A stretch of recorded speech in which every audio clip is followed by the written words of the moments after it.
जय हिंद दोस्तों। आज का हमारा टॉपिक रहने वाला है दांत, जिसे इंग्लिश में है जो टीथ कहते हैं। तो आइए आज हम लोग है जो दांत के बारे में विस्तार पूर्वक जानते हैं कि दांत का जो क्या काम होता है, कितने प्रकार के होते हैं, सूत्र कौन सा होता है, किस में पाया जाता है, कौन दांत सबसे अच्छा होता है, इसके बारे में हम लोग आज जानते हैं।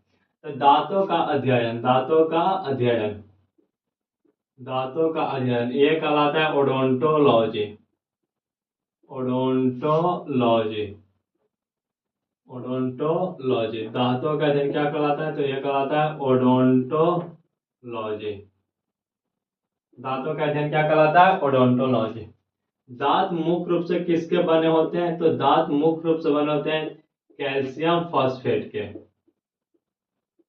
कैल्शियम फॉस्फेट दांत किसके बने होते हैं? तो ये बने होते हैं कैल्शियम फॉस्फेट के। दांतों का अध्ययन क्या कहलाता है? ओडोंटोलॉजी। दांत किसके बने होते हैं? तो कैल्शियम फॉस्फेट के। दांत में जो किस तत्व की अधिकता होती है? तो दांत में है जो कैल्शियम तत्व की अधिकता होती है। कौन सा तत्व? तो कैल्शियम तत्व की अधिकता होती है। दांतों का क्षरण अर्थात टूट फूट। दांत जो टूटते हैं वो किससे टूटते हैं? तो ये टूटते हैं फ्लोरीन के कारण। किसके कारण? तो फ्लोरीन के कारण। क्षरण का अर्थ क्या हो गया? टूट फूट।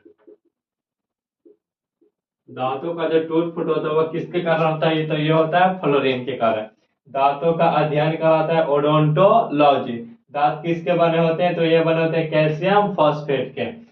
इसमें कौन से तत्व की अधिकता होती है? तो कैल्शियम किसका क्षरण था? दांतों का टूट फूट किसके कारण होता है? तो ये होता है फ्लोरीन के कारण। दांत में है जो, अगर दांत को हम लोग देखते हैं, दांत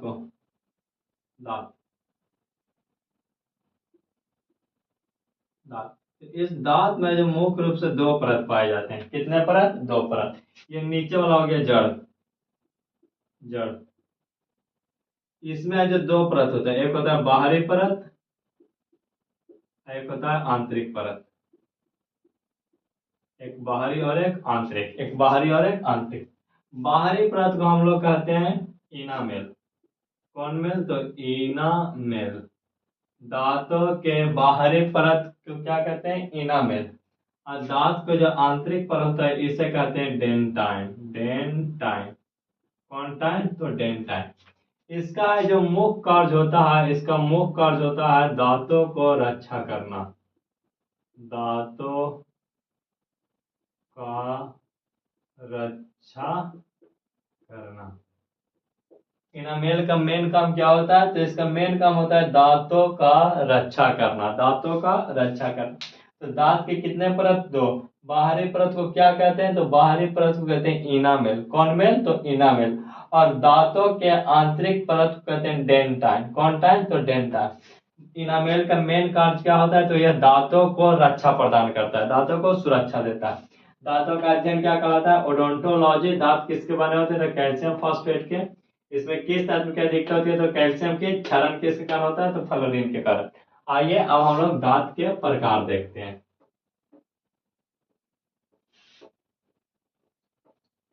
दांतों के प्रकार।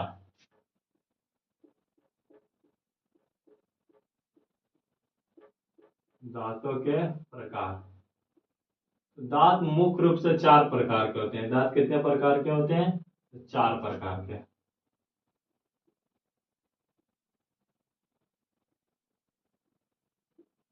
पहला होता है इंसीजर। इंसीजर। पहला कौन सा दांत? तो इंसीजर। दूसरा होता है केनाइन। दूसरा केनाइन। तीसरा होता है प्रीमोलर। प्रीमोलर। और चौथा होता है मोलर। प्री मोलर और मोलर।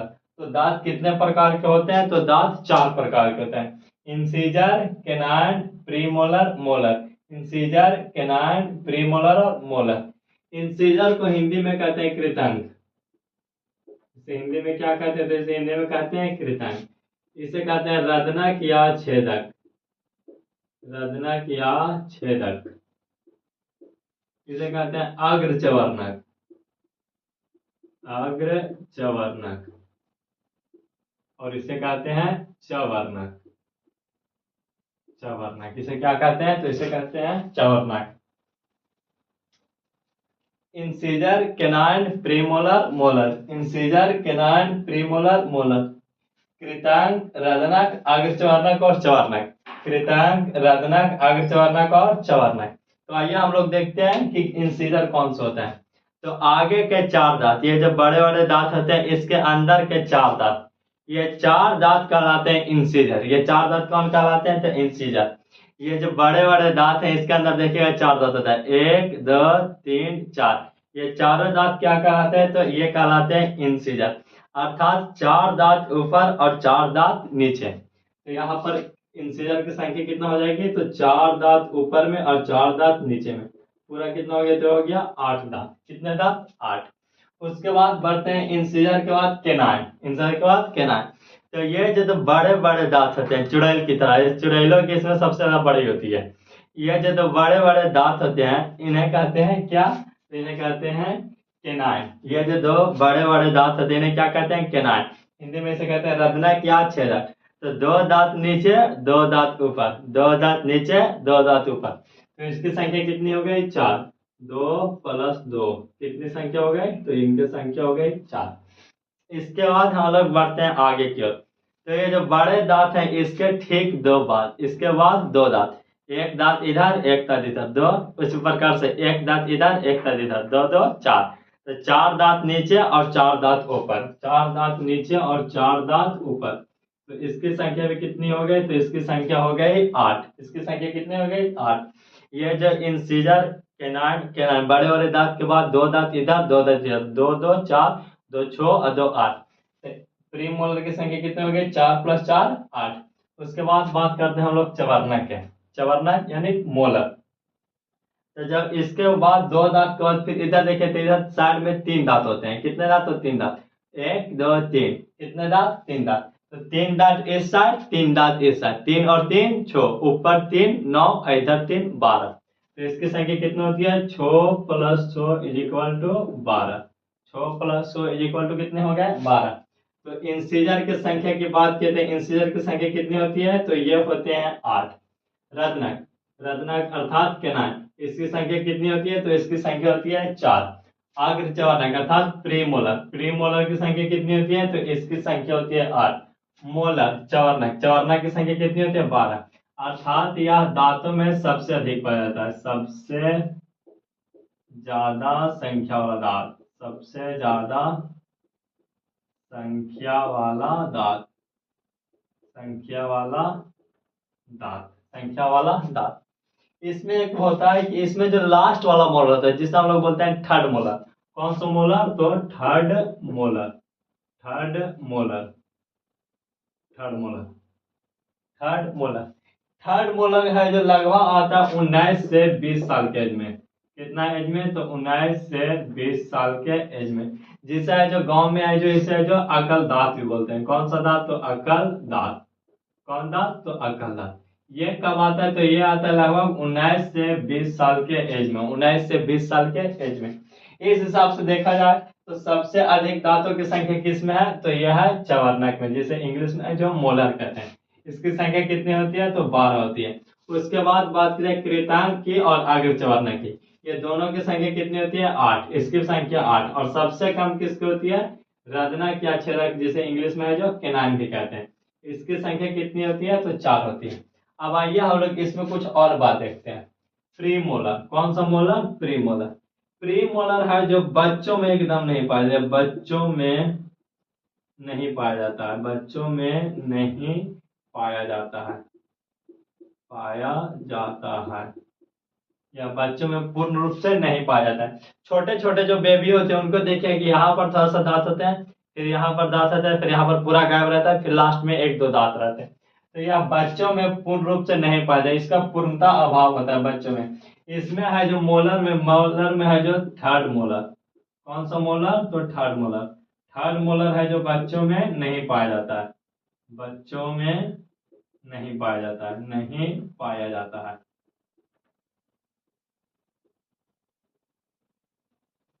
ध्यान, बच्चों में पूर्णता भाव किसका होता है? कृतांक का या रदनक का या अग्रचवर्णक या चवर्णक का।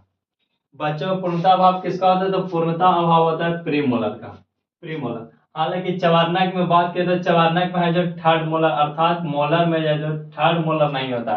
लेकिन 1 मोलर के चलते हम लोग यह नहीं बोल सकते कि बच्चों में नहीं होता। हालांकि इसका उम्र होता है लगभग 19 से 20 साल की एज में आने का। लेकिन बच्चों में यह है जो 2 दांत पाया जाता है, 2 मोलर इधर, 2 मोलर इधर, 2 मोलर इधर, 2 मोलर इधर। थर्ड मोलर है जो आता है लेफ्ट से। इसलिए हम ये नहीं कह सकते हैं कि बच्चों में मोलर नहीं पाया जाता। लेकिन ये जो है प्री मोलर, यह बच्चों में है जो पूर्णता नहीं पाया जाता, बच्चों में इसका पूर्णता अभाव होता है। वहीं बात की जाए कृतांक इंसिजर, यह शाकाहारी जानवरों में थोड़े चौड़े होते हैं। शाकाहारी जानवरों में क्या होते हैं, तो ये थोड़ा सा चौड़े होते हैं। शाकाहारी जानवरों में क्या होते हैं, तो यह चौड़े होते हैं। और यह रत्नक या छेदक, रत्नक या छेदक, यह मांसाहारी जानवरों में, कौन से जानवरों में, तो मांसाहारी जानवरों में, मांसाहारी जानवरों में यह काफी लंबा एवं नुकीला होता है। लंबा एवं नुकीला होता है। लंबा एवं नुकीला होता है, लंबा एवं नुकीला। अब हम लोग इसके देख लेते हैं फंक्शन। फंक्शन अर्थात कार्य, दांत के कार्य देख लेते हैं। किसके कार्य, तो दांत के कार्य। एक बार इसे फिर से देख लेते हैं। दांत के कितने प्रकार होते हैं, तो दांत के मुख्य रूप से 4 प्रकार होते हैं, incisor, canine, premolar, molar. Hindi में कृतांक, रदनक, अग्रचवर्णक और चवर्णक। अग्रचवर्णक और कौन सा, तो चवर्णक। कृतांक की संख्या कितनी होती है, 4 नीचे 4 ऊपर, तो 4 और 4 8। यह शाकाहारी जानवरों में है जो चौड़े पाए जाते हैं। रत्नक या छेदक, इसकी संख्या कितनी होती है, 2 + 2 4। यह मांसाहारी जानवरों में लंबा एवं नुकीला होता है। उसके बाद प्रीमोलर जिसे आगे चवर्णक कहते हैं, इसकी संख्या कितनी होती है, तो 4 और 4 8। यह बच्चों में पूर्ण रूप से है जो नहीं पाया जाता। उसके बाद मोलर जिसे इंग्लिश में कहते हैं मोलर और हिंदी में चवर्णक, इसकी संख्या कितनी होती है, तो इसकी संख्या होती है 12, यह सर्वाधिक होता है। बच्चों में थर्ड मोलर का है जो अभाव होता है, बच्चों में थर्ड मोलर का है जो अभाव होता है। अब इसका हम लोग देख लेते हैं फंक्शन अर्थात कार्य। फंक्शन अर्थात कार्य, तो बात की जाए सबसे पहले कृतांक की, तो इसका मुख्य कार्य होता है भोजन को काटना। भोजन को काटना, भोजन को काटना।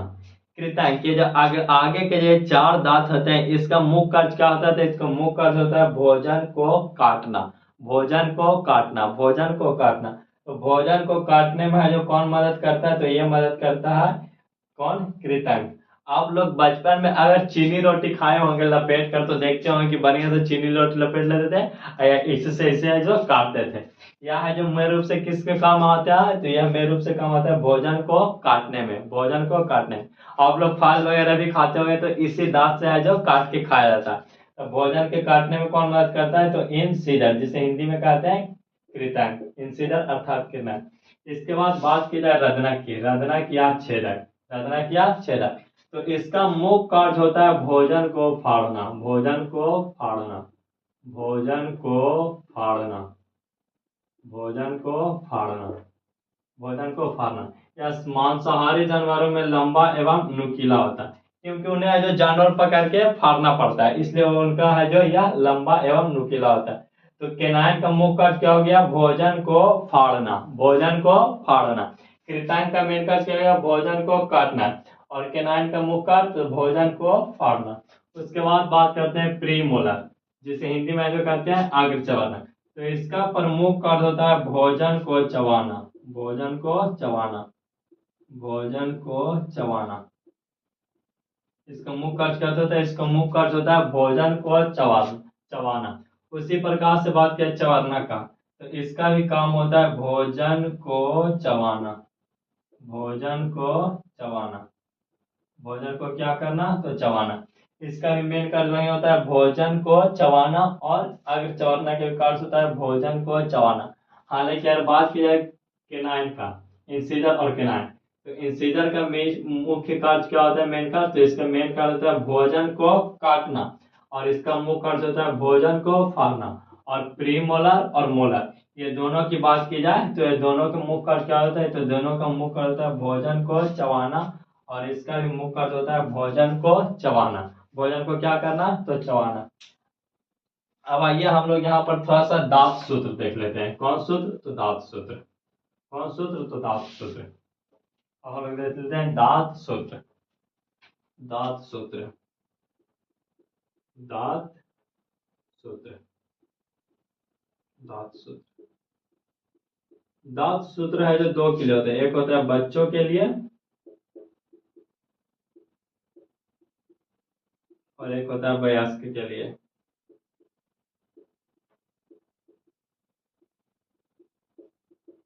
दांत सूत्र कितने सूत्र, तो दांत सूत्र 2 होते हैं, एक होते हैं बच्चों के लिए और एक होते हैं वयस्क के लिए। दांत सूत्र निकालने का बहुत अच्छा फॉर्मूला है। आप दांत के बीचों बीच में है जो उंगली रखिए, दांत के बीचों बीच में है जो उंगली रखिए, उसके बाद किसी भी साइड का है जो गिनना काउंट कीजिए। तो इसके बाद यहाँ पर ये आगे के अगर ये 4 दांत होते हैं क्या, इंसिजर, हम बीच में रखते हैं तो इस साइड के गिनते हैं, जैसे 1 2, 2 कौन से हो गए, तो ये हो गया इंसिजर, क्या हो गए ये 2, तो ये 2 हो गए इंसिजर, तो ये कहलाएंगे इंसिजर। इंसिजर, इंसिजर के बाद क्या है, तो केनाइन, इंसिजर के बाद क्या है, तो केनाइन, इंसिजर के बाद केनाइन। उसके बाद है क्या है, जो प्रीमोलर, कौन मोलर, तो प्रीमोलर। और उसके बाद है जो क्या है, तो उसके बाद है मोलर, प्रीमोलर और molar, incisor canine premolar molar. उसी प्रकार से नीचे में भी क्या है, इंसिजर केनाइन प्रीमोलर और मोलर, प्रीमोलर मोलर। अगर बात की जाए इंसिजर की, तो अगर हम लोग यहाँ पर बीच में रखते हैं अंगुली, तो इंसिजर कितना बच गया, तो 2, तो इंसिजर की संख्या कितने हो जाएगी, 2। उसके बाद बात करते हैं इंसिजर केनाइन, केनाइन यह है जो बड़ा जो दांत होता है ये कहलाता है केनाइन, तो ये क्या हो जाएगा, केनाइन, कितनी इसकी संख्या, अगर इस साइड देखा जाए तो इधर कितनी संख्या, तो 1, तो इसकी लिख देंगे 1। उसके बाद बात करते हैं प्री मोलर, कौन सा मोलर, प्री मोलर, तो इसके बाद प्री मोलर। अभी हम बताए थे कि बच्चों में जो प्री मोलर का पूर्णता अभाव होता है, प्री मोलर का पूर्णता क्या होता है, तो अभाव, तो प्री मोलर का अगर पूर्णता अभाव होता है तो इसकी संख्या कितनी हो जाएगी, 0, तो इसकी संख्या कितना हो जाएगी, 0। उसके बाद बात करते हैं प्री मोलर के बाद मोलर, तो मोलर की संख्या होती है कितने, 1 2 3, इसकी संख्या होती है 3। लेकिन बच्चों में है जो थर्ड मोलर का है जो अभाव होता है, तो अगर थर्ड मोलर को हटा दिया तो इस मोलर की संख्या कितनी बच जाएगी, 2, तो ये हो गया 2। ठीक इसी प्रकार से जितना ऊपर उतना नीचे, 2 1 0 2, 2 1 0 2। अब हम लोग देखते हैं वयस्क के लिए, किसके लिए, तो वयस्क के लिए। इसी प्रकार से निकालेंगे इंसिजर केनाइन प्रीमोलर और मोलर, इंसिजर केनाइन प्रीमोलर और मोलर। अब देखते हैं वयस्क के लिए। अगर वयस्क की बात किया तो ठीक उसी प्रकार से सूत्र निकालना, बीच में रख देना उंगली और एक साइड को गिन लेना, इधर से गिनेंगे तो 2 हो जाएगा इंसिजर, इंसिजर की संख्या कितनी है भाई, 2। उसके बाद बात की जाए केनाइन, तो केनाइन की संख्या ऊपर में कितनी है, एक साइड, तो एक साइड में 1। उसके बाद प्रीमोलर, तो बच्चों में नहीं पाया, लेकिन वयस्कों में पाया जाता है, वयस्कों में है जो यह पाया जाता है, तो वयस्कों के लिए कितने हो जाएगा, तो इसकी संख्या एक साइड की कितनी हो जाएगी, 2। उसके बाद बात की जाए प्री मोलर के बाद मोलर की, तो मोलर की संख्या एक सेल में कितनी हो जाएगी, तो 1 2 3, एक सेल में कितनी हो जाएगी, 3। उसी प्रकार से नीचे 2 1 2 3। तो बच्चों के लिए है जो दांत सूत्र क्या आता है, 2 1 0 2 बटा 2 1 0 2। और इसकी अगर बात की वयस्कों के लिए, तो वयस्कों के लिए कितनी होती है, 2 1 2 3 बटा में 2 1 2 3, 2 1 2 3 और 2 1 2 3। अगर बात की जाए कि हमारे दांतों की संख्या कितनी होती है, तो दांतों की संख्या होती है 32, दांतों की संख्या कितनी होती है, 32। देखिए यहाँ पर 8 8 4 12, 12 और 8 20, 20 और 12 32, 20 और 12 32। लेकिन कुछ कुछ दांत होते हैं जो उम्र के अनुसार है, जो बचपन में होते हैं और थोड़ा सा बड़े होने के बाद टूट जाते हैं, वो दांत कहलाते हैं दूध के दांत। कौन से दांत, तो दूध के दांत, कौन से दांत, दूध के दांत, दूध के दांत। दूध के दांत की संख्या होती है 20, दूध के दांतों की संख्या कितनी होती है, 20। और वयस्क शरीर में कितना रहता है, वयस्क में टूटने के बाद है जो कितने दांत रहते हैं, तो टूटने के बाद ये दांत रहते हैं कितने, 32। तो पहले रहते हैं 20 जो टूट चुके होते हैं, फिर से उगते हैं, और यह होते हैं रह जाते हैं कितने, 32। तो 20 और 32 कितने दांत हो गए, 52। तो मानव जीवन काल में पूरे कितने दांत आते हैं, मानव जीवन में, मानव जीवन में है जो पूरे कितने दांत आते हैं, तो मानव जीवन में कुल कितने दांत आते हैं, 52 दांत। कितने दांत, तो 52 दांत। 20 दांत होते हैं दूध के दांत, दूध के दांत जो उम्र बढ़ने के बाद यह है जब टूट जाता है और टूटने के बाद पुनः खुद उग जाता है, ये कौन से दांत कहलाते हैं, दूध के दांत। और ये टूटने के बाद कितने दांत बचते हैं, फिर से उगते हैं, तो ये उगते हैं 32 दांत। कितने दांत, 32 दांत। तो 32 दांत रह जाते हैं और 20 दांत पहले ही टूट चुके होते हैं। तो 20 और 32 कितने हो गया 52। अर्थात मानव जीवन में कुल कितने दांत होते हैं, तो कुल दांत होते हैं 52 दांत। लेकिन मानव जीवन में तो ये दांत हुए 52, ऐसे रहते हैं कितने, तो ये रहते हैं 32। हालांकि बुढ़ापा के बाद ये है जो बुढ़ापा आते हैं ये भी धीरे धीरे झरना है जो शुरू हो जाता है। वे दांत जो अपने पूरे जीवन काल में केवल एक बार आता है वो कहलाता है एक बार दंती। कौन दंती, तो एक बार दंती। और वो दांत जो पूरे जीवन काल में 2 बार आता है उसे कहते हैं द्विबार दंती। द्विबार दंती। कौन दंती, तो द्विबार दंती। अर्थात अगर देखा जाए तो मानव जीवन काल में कितने दांत आते हैं, तो यह रहते हैं 52। मानव जीवन में कुल कितने दांत होते हैं, तो ये होते हैं 52। तो इस प्रकार है जो हम लोग आज पूरे दांत का है जो पूर्ण रूप से है जो इसको जो क्लियर कर चुके हैं। अगर आप लोगों को यह जानकारी है जो अच्छा लगा तो वीडियो को लाइक करके चैनल को सब्सक्राइब कर लें। मिलते हैं नेक्स्ट वीडियो में, तब तक के लिए जय हिंद जय भारत।